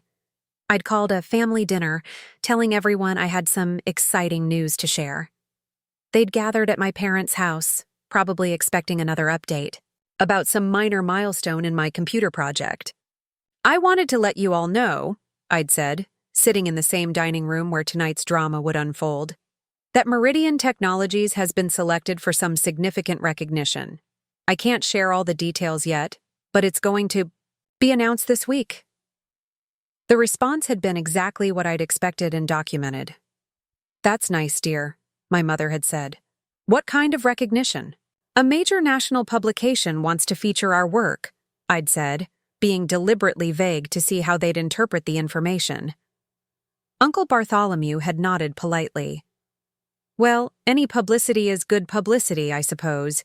Even if it's just a small article in some trade magazine, it might help you network with other people in your field. Trade magazine, Bradley had agreed. That's actually smart marketing, Sarah. Get your name out there in the industry publications. Build some credibility. Maybe it'll help when you're ready to look for a real job. A real job. After raising $87 million and building a company valued at over $300 million. It's more than a trade magazine, I'd said quietly. Oh? My father had looked up with mild interest. Local newspaper? That could be nice for your portfolio. Bigger than that, I'd said. There had been a pause as they'd tried to imagine what bigger than that might mean in the context of my apparently limited success. Well, my mother had said finally, whatever it is, we're proud of you for sticking with your interests. Even if this computer thing doesn't become a career, it's nice that you're getting some recognition for your hard work. Some recognition for my hard work. As if a Forbes cover story was a participation trophy rather than one of the highest honors in the business world. That conversation had been the final confirmation I'd needed. Even when I'd explicitly told them that major recognition was coming, they'd been psychologically incapable of imagining that it could be anything truly significant. Over the past 2 weeks, I'd also been documenting their reactions to other people's successes, just to confirm that their dismissal of me wasn't part of a general family pattern of modesty or understatement. When Bradley had mentioned getting a small raise at his law firm, they'd celebrated for 20 minutes and called 3 relatives to share the news. When Cordelia had posted on social media about Marcus's promotion, my mother had shared it with the caption, "So proud of our growing family." But when I'd built something extraordinary, something that would be studied in business schools and featured in magazines around the world, they'd offered me job listings for social media management and county filing work. The contrast had been so stark that I'd started to wonder if there was something medical involved, some form of cognitive bias, so strong that it bordered on a psychological condition. But tonight, as I'd sat through another family gathering where my achievements were dismissed, while others' minor milestones were celebrated, I'd realized that their inability to see my success wasn't a bug in their thinking. It was a feature. They needed me to be unsuccessful. They needed me to be the family member who required their help, their advice, their financial safety net suggestions. My extraordinary success threatened the fundamental narrative they'd built about themselves as the successful, stable members of the family who occasionally helped out their struggling relative. Now, as I watched them process the undeniable evidence of my achievements, I could see that narrative crumbling in real time. And the beautiful thing was, I'd given them every possible opportunity to rewrite that narrative themselves. They'd chosen not to take it. The video of my keynote speech faded to black, and for a moment, the only sound in the dining room was the distant hum of the refrigerator and Uncle Bartholomew's labored breathing. I could see them trying to process what they'd just witnessed, their struggling relative commanding a stage in front of 3,000 of the world's top healthcare executives. But I wasn't done. "That's interesting," I said, scrolling to the next item in Marcus's media kit with deliberate casualness. "But this next one might be even more relevant to tonight's conversation." I pulled up the Harvard Business Review article from 3 weeks ago. "The Quiet Revolution: How Seraphina Blackwell's AI Platform is Saving Lives and Reshaping Healthcare Economics." Harvard Business Review, I announced, turning the phone toward them again. They called me one of the 3 most influential healthcare entrepreneurs under 30. The article estimates that Meridian's technology will save the U.S. healthcare system approximately $2.7 billion annually once we reach full market penetration. My father's fork clattered to his plate. $2.7 billion? With a B, I confirmed. Though that's a conservative estimate. The McKinsey report we commissioned suggests the actual number could be closer to $4 billion. Bradley had gone completely pale. As a lawyer, he understood the implications of numbers that large. "Seraphina," he said slowly, "are you saying that your company, your startup, is worth billions of dollars?" "Not yet," I said honestly. "Current valuation is around $350 million. But yes, Forbes and several major investment firms believe we're on track to become a unicorn. That's $1 billion company within the next 18 months. The silence that followed was different from their earlier skepticism. This wasn't confusion or dismissal. This was shock bordering on panic as they realized the magnitude of their miscalculation. My mother was the first to attempt damage control. "Seraphina, darling," she said, her voice carefully measured. This is incredible news. We had no idea that your work had become so significant." "Really?" I asked, genuinely curious. "Because I've been trying to tell you about these developments for months. Remember when I mentioned the Series B funding round? That was $50 million. When I told you about our hospital partnerships, that was 12 states and 15 million patients. When I said I was speaking at conferences, those were events with thousands of attendees and major media coverage." Cordelia shifted uncomfortably in her seat. "But Sarah, you always made it sound so..." "So what?" I prompted. "So technical," she finished weakly. "We didn't understand that it was this big." I pulled up my phone's call log and scrolled back 2 weeks to my conversation with my mother about Mrs. Henderson's nephew's job offer. "Actually," I said, "let me play something for you." I pressed play on the recording I'd made of that conversation, and my mother's voice filled the room. "Oh, sweetie, I know you're attached to your project, but this could be a real opportunity for steady income. Mrs. Henderson says they're offering $45,000 a year plus benefits. That's more than most people your age make." The audio continued with her excited description of the social media management position and her suggestion that I had a lot in common with Derek from state school. My mother's face turned crimson as her own words played back to her. "Seraphina, that was 2 weeks ago," I said, stopping the recording. 2 weeks ago, you thought $45,000 represented more money than most people my age make, and you wanted me to abandon my project for a social media job. Last week, you suggested I apply for county filing work. Uncle Bartholomew Found his voice, though it came out as more of a croak. "We didn't know, Seraphina. If you had just explained—" "Explained what, exactly?" I asked, pulling up another recording. "Let me play you something else." This time it was from yesterday's family dinner, when I'd explicitly told them about the major national publication that wanted to feature my work. My father's voice came through the speaker. "Well, whatever. It is. We're proud of you for sticking with your interests. Even if this computer thing doesn't become a career, it's nice that you're getting some recognition for your hard work." The recording ended, and I looked around the table at their stunned faces. "Even when I told you directly that major recognition was coming," I said, "you assumed it would be some recognition for my hard work, rather than anything truly significant. You've been psychologically incapable of imagining that I could achieve extraordinary success." Bradley was staring at his hands, his legal mind clearly working through the implications. "The 50,000 I borrowed," he said quietly. "When you said you couldn't afford to help Cordelia with her house." "I could have written that check without thinking about it," I confirmed. "But I was tired of being treated like a family ATM while simultaneously being dismissed as a failure."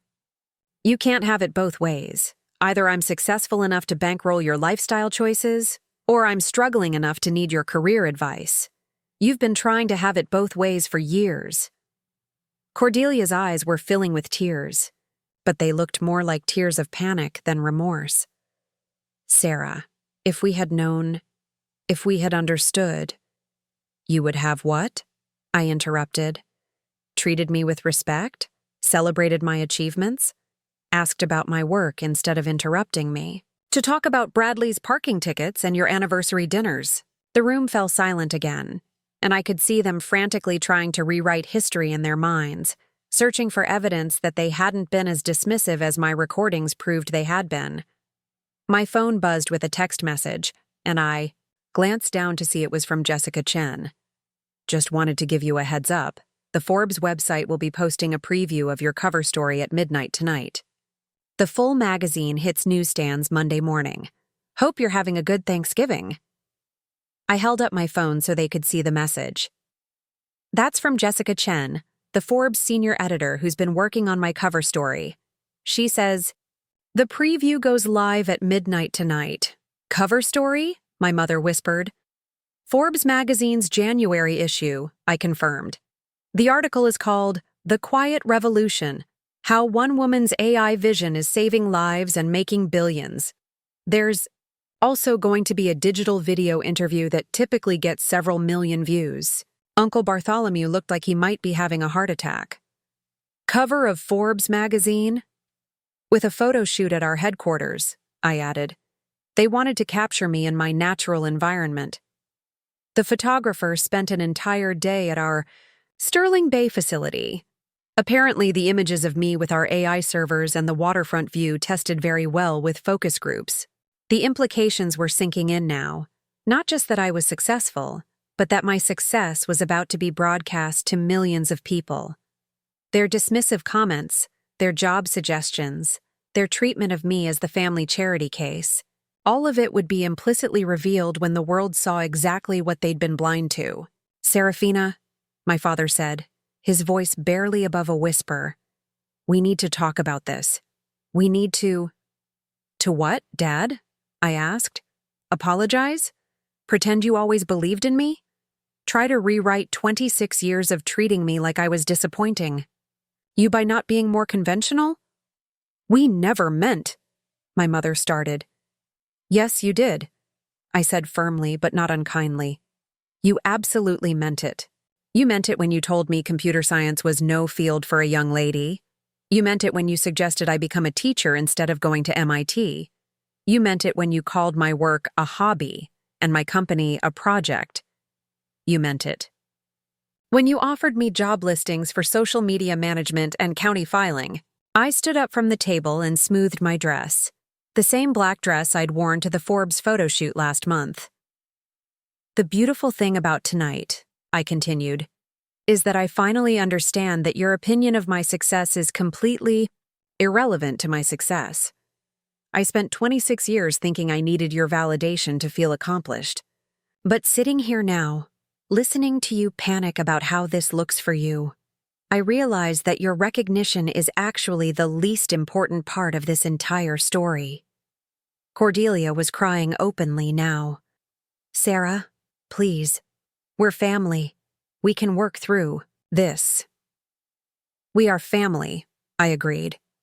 But family doesn't mean I have to pretend your dismissal didn't happen. Family doesn't mean I have to minimize my achievements to make you comfortable. And family certainly doesn't mean I have to continue being your safety net while you treat my dreams like cute hobbies. I picked up my purse and headed toward the door, then turned back one final time. The Forbes article will be online at midnight, I said. I'd suggest you read it before you start fielding phone calls from people who want to know why you never mentioned that your daughter is revolutionizing healthcare AI. Because trust me, after Monday morning, those calls are going to start coming. As I reached the front door, I could hear Uncle Bartholomew's voice behind me. $350 million? Did she really say $350 million? I smiled as I stepped into the cool November night. For the first time in my entire life, I was walking away from a family gathering feeling bigger rather than smaller. Behind me, through the dining room windows, I could see them huddled around the table in what looked like an emergency family meeting, but their emergency was no longer my problem to solve. Monday morning arrived like a thunderclap. I was in my office at Meridian headquarters, reviewing our Q4 projections with my CFO, when Marcus Chen burst through my door with his laptop, his face glowing with excitement. Seraphina, you need to see this, he said, setting his computer on my desk. The Forbes article went live an hour ago, and the response is... He pulled up the Forbes website, where my face dominated the homepage under the headline, The Quiet Revolution, How Seraphina Blackwell's AI Vision is Saving Lives and Making Billions. The article had already been shared over 15,000 times, and the comments section was exploding with praise from healthcare professionals, tech entrepreneurs, and business leaders. But that wasn't what had Marcus so excited. Look at this, he said, scrolling to a sidebar that read Most Read Articles. My story was ranked number 1, above pieces about Fortune 500 CEOs and major economic policy changes. It's the most read article on Forbes right now, and it's only been live for an hour. My phone had been buzzing constantly since I'd arrived. At the office, interview requests from CNN, Bloomberg, and TechCrunch, congratulatory messages from university presidents, hospital administrators, and venture capital partners. LinkedIn notifications showing hundreds of connection requests from industry leaders I'd only dreamed of meeting, but the calls I was most curious about weren't coming to my work phone. At 10:47 a.m., my personal cell rang. Cordelia. I let it go to voicemail. 12 minutes later, my mother called, then my father, then Uncle Bartholomew, then Bradley. I let them all go to voicemail. By noon, I had 14 missed calls from family members and a text message from Cordelia that simply read, Sarah, please call me. It's urgent. The real entertainment started when Marcus showed me what was happening on social media. My family members had started posting on Facebook and Instagram within hours of the Forbes article going live, and their attempts at damage control were nothing short of spectacular. My mother had posted a photo from my high school graduation with the caption, "So proud of our brilliant daughter Seraphina. We always knew she would change the world. The proud mom. Forbes, it's innovation." The comments under her post were illuminating. Mrs. Henderson from the country club had written, Margaret, I'm so confused. Just last week you were asking if Seraphina might be interested in Derek's social media position because you were worried about her career prospects. What happened? Another family friend had added, didn't you tell me at book club that you were concerned about Seraphina's computer phase and hoping she'd find something more stable? My mother had responded to neither comment. Cordelia's post was even more cringeworthy. She'd shared the Forbes article with the caption, My brilliant sister is changing the world. So grateful to have grown up watching her genius in action. Family dinner conversations will never be the same. Sister love. AI, proud family. The responses to her post were swift and brutal. Her college roommate had commented, "Wait, isn't this the same sister you said was still trying to figure out life at your anniversary party?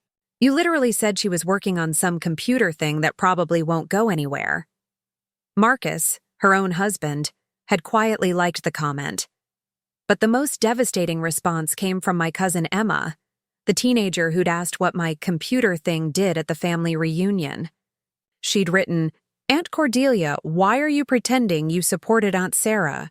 You literally told my mom last month that you wished she'd get realistic about her career expectations." I was there. Uncle Bartholomew had posted a professional headshot of himself with the caption, "Proud to have played a role in encouraging my brilliant niece Seraphina's entrepreneurial journey." Sometimes the best family support is knowing when to let genius flourish. Family first. Innovation. You're proud, Uncle. The comments on his post were the most savage of all. A former colleague had written, "Barth, didn't you literally tell me at the company Christmas party that your niece was wasting her education on fantasy projects and needed a reality check? I specifically remember you saying she should stick to what women are good at." Another comment read, "This is rich, coming from the guy who told everyone at Thanksgiving that his niece was unemployed and living off savings while playing with computers." But the most damning evidence came from Bradley, whose attempts at revisionist history backfired spectacularly. He'd posted, "Incredible to see my cousin Seraphina's vision come to fruition. As someone in the legal field, I've always admired her intellectual rigor and business acumen. Proud to be part of a family that supports innovation. Cousins. Success. Legal Eagle." The problem was that Bradley had apparently forgotten about his own social media history. Multiple people in the comments had screenshot his posts from earlier in the year, including one from August where he'd written, "Family dinner tonight. Trying to convince my cousin to get a real job instead of chasing tech fantasies. Some people need to learn the difference between ambition and delusion." Another screenshot showed a LinkedIn post from 6 months ago where he'd written, "Grateful for stable career paths in traditional industries. Not everyone can afford to chase Silicon Valley pipe dreams. The internet, as it turns out, has a long memory and zero tolerance for hypocrisy." By 2 p.m., my phone was ringing with calls from journalists who weren't interested in my AI technology. They wanted to know about my family's reaction to my success. "Ms. Blackwell," said a reporter from TechCrunch, "we've been following the social media response to your Forbes feature, and there seems to be some interesting inconsistencies in how your family is presenting their historical support of your career. Would you care to comment?" Another journalist from the Wall Street Journal was more direct. "We're working on a follow-up piece about the challenges young entrepreneurs face when their families don't understand their vision. Your family's social media posts seem to suggest they're now claiming to have always supported you, but other people are contradicting that narrative. Can you speak to that experience? I declined all interviews about my family, but I didn't need to say anything. The internet was doing the work for me."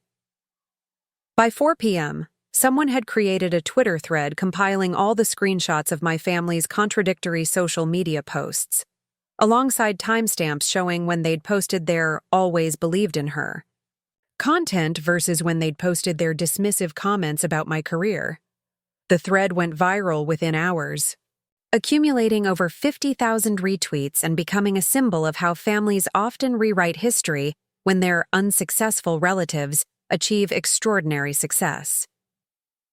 Business Insider picked up the story and published an article titled, "The Forbes cover star whose family tried to rewrite history on social media." The piece included expert commentary from psychologists about family dynamics and cognitive dissonance. Harvard Business Review published a follow-up piece called, "When Families Can't Handle Your Success, a case study in recognition bias. The Atlantic ran an opinion piece titled, "The Seraphina Blackwell Effect: Why Some Families Need You to Fail." But the most satisfying moment came at 6 p.m. when I received a call from Governor Patterson's office. "Ms. Blackwell," said his chief of staff, "the governor would like to invite you to be the keynote speaker at next month's Innovation Summit. After reading the Forbes article, he's convinced that your story represents exactly the kind of entrepreneurial success story Oregon needs to celebrate." As I hung up from that call, I realized that while my family was scrambling to manage their reputation on social media, the rest of the world was recognizing what they'd failed to see for years. My phone buzzed with another text from Cordelia. "Sarah, people are saying horrible things about us online. We need to talk. Please." But for the first time in my life, I felt no obligation to rescue them from the consequences of their own actions. They'd spent years dismissing my achievements while benefiting from my success. Now, they could spend some time dealing with the public recognition of that contradiction. I turned off my phone and focused on what actually mattered: the 47 lives that Meridian's AI had saved just that day, and the hundreds more we'd save tomorrow. Let them handle their own crisis. Management. I had a world to change. 6 months after that Thanksgiving dinner that changed everything, I found myself standing on the stage at the Global Innovation Summit in Geneva, looking out at an audience of 2,000 leaders from across the world. The irony wasn't lost on me.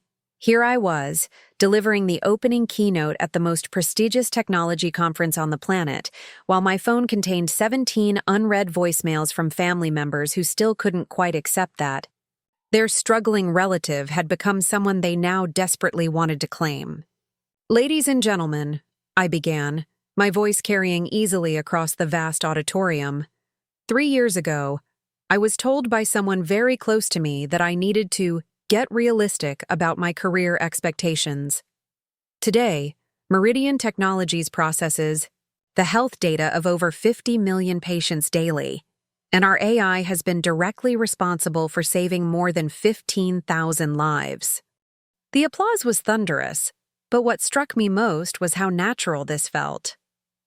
Standing here, representing not just my company, but an entire generation of young entrepreneurs who'd been told their visions were too ambitious, felt like the culmination of a journey that had started long before that Forbes article ever hit newsstands. The past 6 months had been a whirlwind of transformation, not just for my company, but for my entire understanding of what success actually meant. Meridian had grown exponentially since the Forbes coverage. We'd completed our Series C funding round, raising an additional $150 million at a valuation of $1.2 billion, officially making us the unicorn that Forbes had predicted. We'd expanded to 8 offices across 4 countries, and our team had grown to over 300 employees. But more importantly, our impact had grown beyond anything I'd dared to imagine in those early days, working 18-hour shifts in a cramped co-working space. Dr. Elena Rodriguez at Johns Hopkins had sent me a handwritten letter last month, describing how our algorithm had identified a cluster of patients with early-stage Alzheimer's disease, people who would have gone undiagnosed for years while the condition progressed. Because of Meridian's early detection, they were able to begin treatment that could preserve their cognitive function for decades longer. A pediatric oncologist in Denver had called to tell me about 8-year-old Sarah Chen, whose rare form of leukemia had been caught by our system 3 months before any human doctor would have thought to test for it. Sarah was now in remission and back to playing soccer with her friends. Those stories, not the Forbes covers or the billion-dollar valuations or the speaking engagements, had become my true measure of success. The personal transformation had been just as profound. For the first time in my adult life, I'd stopped checking my family's social media accounts. I'd stopped analyzing their phone calls for hidden meanings or subtle dismissals. I'd stopped carrying the weight of their expectations, or lack thereof, in my daily decisions. It wasn't that I'd become cold or uncaring. It was that I'd finally learned the difference between loving people and needing their approval. 2 months after the Forbes article, when the initial media frenzy had died down, I'd finally returned one of Cordelia's calls. "Sarah," she'd said, her voice small and careful, "I know we messed up. I know we didn't understand what you were building. But we're family. That has to count for something." "It does count for something," I'd told her honestly. "But what it counts for is different now. I love you, Cordelia. I love all of you. But I don't need you to validate my choices anymore. And I won't pretend that your dismissal didn't happen just to make things comfortable for everyone." We'd had dinner the following month, just the two of us, at a quiet restaurant where we could talk without the performance pressure of a family gathering. For the first time in years, we'd had an honest conversation about our relationship, about the ways we'd both contributed to the dynamic that had made me feel invisible. "I think," Cordelia had said toward the end of the evening, "I needed you to be struggling because it made me feel better about my own choices. If you were out, they're building something extraordinary, it meant maybe I should have been doing something more meaningful too." That level of self-reflection had surprised me, and it had opened the door to a different kind of relationship, one based on mutual respect rather than familiar obligation. My parents had been slower to adapt. They'd gone through several phases: denial, claiming they'd always supported me; anger, accusing me of embarrassing the family; bargaining, suggesting we could put all this behind us; and finally, a grudging acceptance that included awkward attempts to brag about my achievements to their friends. Uncle Bartholomew had never quite recovered from the social media disaster. He'd quietly retired from his company after several colleagues had forwarded him the viral Twitter thread about my family's hypocrisy. The last I'd heard, he was spending his days playing golf and avoiding any conversations about entrepreneurship or career advice. Bradley had perhaps undergone the most dramatic transformation. 6 weeks after the Forbes article, he'd called me with an unusual request. "Sarah," he'd said, "I know this might sound strange coming from me, but I've been thinking about leaving law. There's this nonprofit that helps low-income families navigate legal issues around medical bankruptcies, and they've offered me a position. It doesn't pay nearly what I make now, but after seeing what you've built, I don't know. I want to do something that actually matters." He'd taken the job, and while our relationship was still complicated, I respected him for choosing meaning over money, especially given how much his identity had been tied to traditional markers of success. But perhaps the most unexpected development had been the flood of messages I'd received from young entrepreneurs whose families didn't believe in them. My assistant, Emma Reyes, had started a folder called the Seraphina Effect.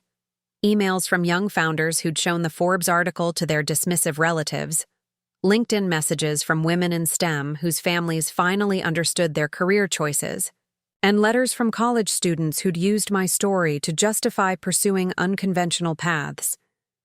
Reading those messages had taught me something profound. My family's inability to see my potential hadn't been a personal failing. It had been a widespread phenomenon that affected thousands of ambitious young people whose visions didn't fit conventional expectations. That realization had led to my decision to establish the Meridian Foundation, a nonprofit organization that provided funding and mentorship to young entrepreneurs whose families couldn't or wouldn't support their ventures. We'd already funded 12 startups led by founders under 25, including a 17-year-old who'd developed a water purification system for rural communities, and a 22-year-old who'd created sustainable packaging alternatives. Standing on that stage in Geneva, wrapping up my keynote speech, I looked out at the audience and saw faces that reminded me of my younger self. Brilliant, determined people with visions that might be too big for their families to understand. "The most important lesson I've learned," I said, concluding my remarks, "is that seeking validation from people who are invested in your limitations is like asking a mapmaker to help you explore territory they don't believe exists. Sometimes, The greatest gift you can give yourself is the permission to succeed beyond other people's imagination. The standing ovation lasted for over 3 minutes, but what moved me most was the line of young entrepreneurs who approached me afterward, each with their own story of family doubt and personal determination. As I flew home to Portland that evening, I realized that the scared young woman who'd sat silently through years of family dinners, desperately hoping for recognition, had been replaced by someone who no longer needed external validation to know her worth. My family's recognition, when it finally came, had felt anticlimactic. The approval I'd craved for so long turned out to be far less important than the approval I'd learned to give myself. But the best part of this transformation wasn't the money or the fame or the magazine covers. It was the knowledge that every day, somewhere in the world, a doctor was catching a disease early because of technology I'd built, a patient was getting treatment that would save their life, and a family was getting more time together because artificial intelligence had seen what human eyes had missed. That was success. Everything else was just noise. My phone buzzed with a text from my mother. "Saw your speech online. So proud of everything you've accomplished. Love, Mom." I smiled and put the phone away without responding. These days, I had more important things to focus on than managing other people's feelings about my success.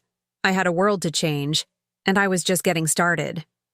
Up next, you've got 2 more standout stories right on your screen. If this one hit the mark, you won't want to pass. These up, just click and check them out.